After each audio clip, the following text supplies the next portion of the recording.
Ayan, di mawawala yung durian. Hindi ko alam kung... Ay, 1 kilo for $28. Depende pala sa variety. Yan yung kanilang durian. 3 bucks, $20. Ayan, good quality. Medyo malambot naman. Ayan yung durian, parang masarap. Kandila sa longganisa. Meron din dito. Longganisa siguro na yun.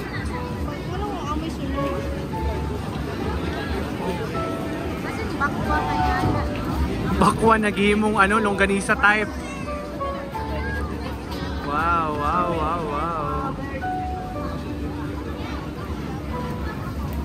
Tapos ito yung Chinatown Complex na hawker na pinicture ko sa isang vlog ko.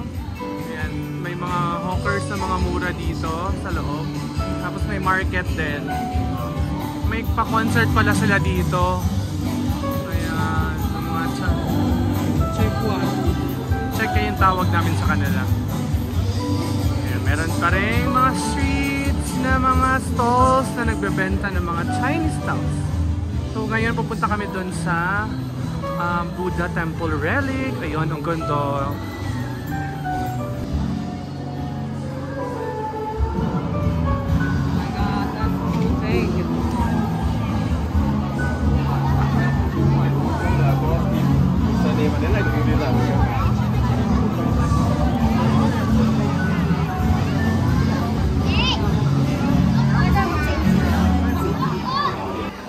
Ayan, ang ganda dito sa Buddha Temple Relic. Yay!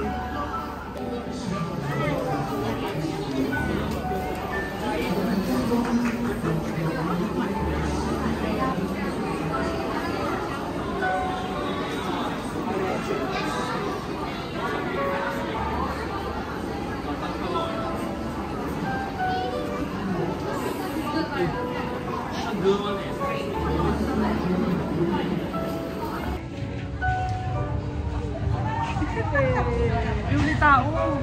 Uy!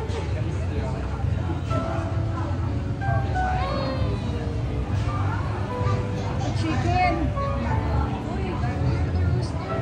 Rooster ka? Ako, rooster ko. At saka dog ko yun.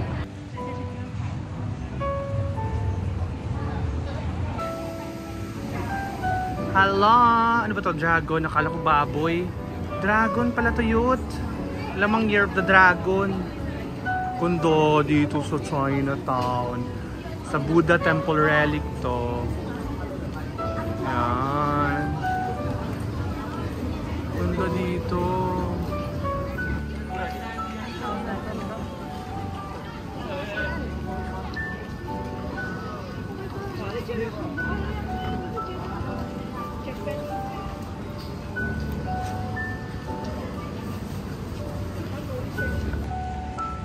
Ayan, dito kami sa front ng Buddha Temple Relic. Ayan yung itsura niya.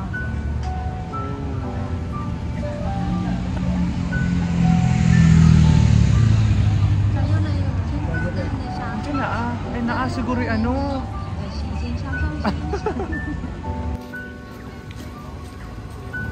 Wow! Ayan, may pasayaw.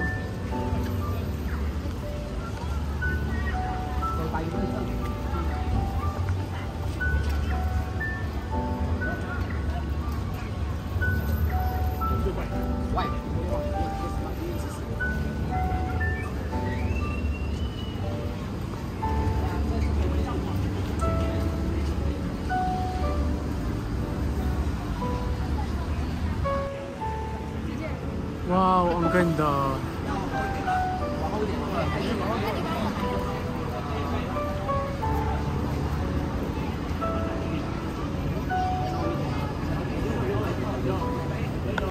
Ayan, nanonood kami nito, pero parang hindi sila sasayaw. Ayan, gaganyan lang si ate. Post lang pala to si ate, hindi naman pala sila sasayaw. Ayan, si ate na may dragon sa likod. Ayan, video lang pala sila. Diyos ko. Ganda ni ate.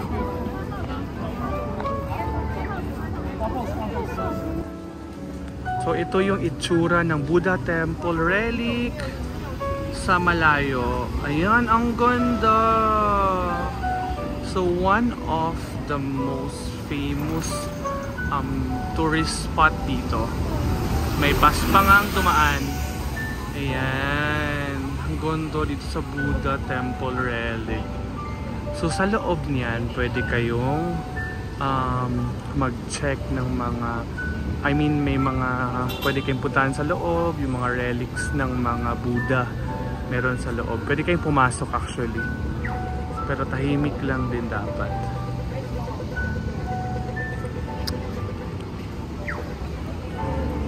Ayan, dito to sa pinakamalapit na MRT dito is yung Maxwell MRT. So hanapin nyo sa map lang, sa Singapore map, yung Maxwell MRT, makikita nyo na kaagad tong Buddha Temple relic. Ganda. Ayan, open po yung Maxwell na hawker. So dito kami nakakain ng dinner. Yay! Open pa. So madami pa open. So, may mahabang pila dito. Chicken rice naman yung pila. Let's go! Maghanap tayo ng food. Naupuan pala muna. Ayan, madami pa palang open na hawkers. Pero may ibang stalls na close na.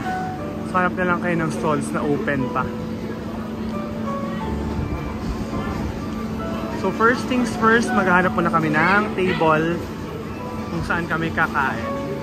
So ito yung bibilin ko, yung chicken cutlet rice na walang rice. Ayan, chicken lang yung binili ko dito sa Jayalaya. Dito sa Maxwell offer. Ayan, $4 lang. So for 8.12. Yeah, for 8.12, 160 pesos lang. Let's eat. Papuyot oh. Wow, ang ganda ng view. Gora lang yat. Ay, butiki!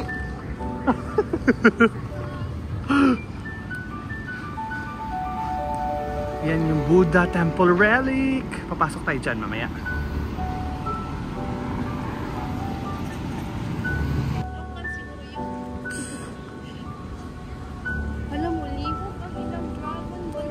Osa!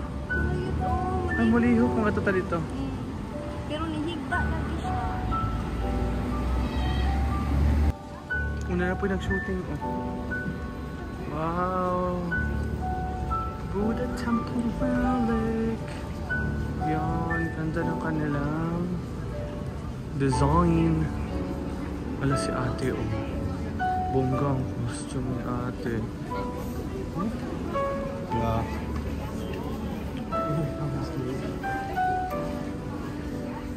May mga naka-cosplay dito ngayon. Tapos may dragon na gumagalaw sa dulo. Kaso nakahiga siya. Ah, gumagalaw talaga siya yun.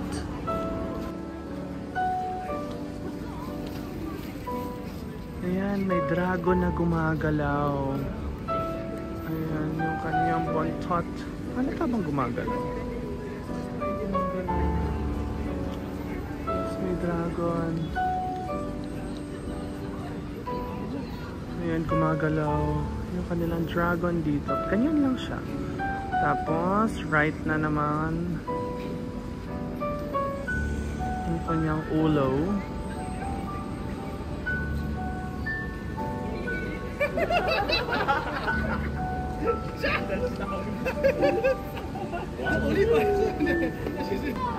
You know, Steffi like this. Steffi was very quiet, right?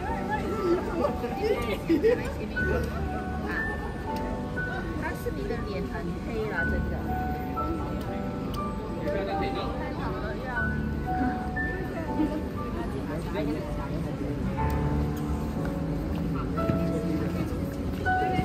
Ben ay.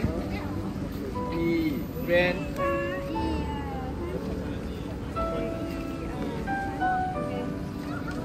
Hindi gumagalaw dito. Sa right side lang na dragon yung gumagalaw.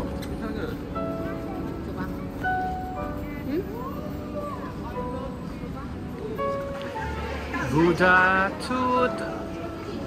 Tooth Relic Temple. Yan, Year of the Tiger. Parang wala na siyang mata, nakakindat lang naman.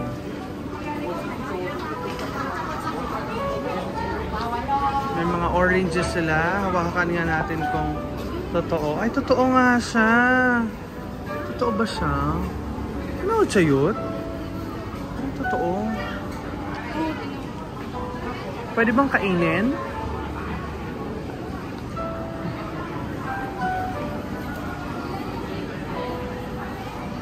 Wow. Sarado na, so hindi kami makapasok sa loob, pero pwede pumasok sa loob. Tapos ito, Year of the Rabbit. Correct or not?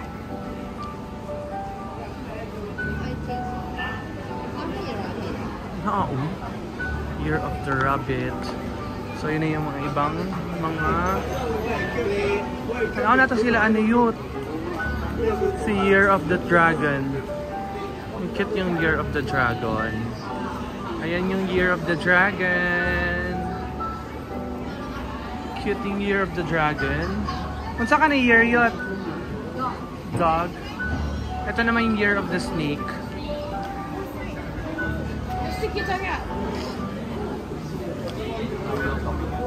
Year of the Snake. Year of the Horse is here.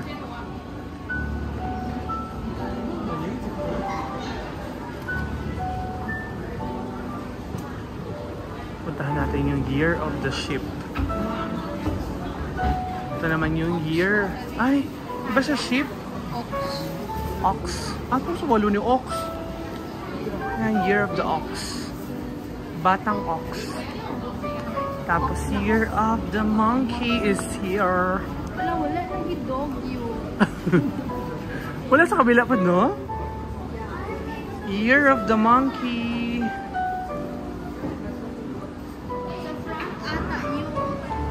Ayan, tapos ito naman yung aking Year of the Rooster. Hello there. Tapos dito, meron sa baba. So, hindi ko alam kung anong oras nag-open or nag-close. Meron sa baba nito. Ayan, dyan dito sa loob.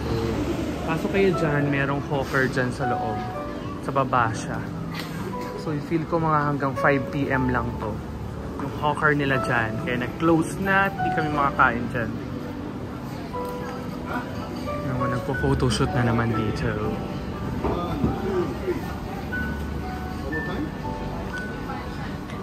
Wow. Ang ganda.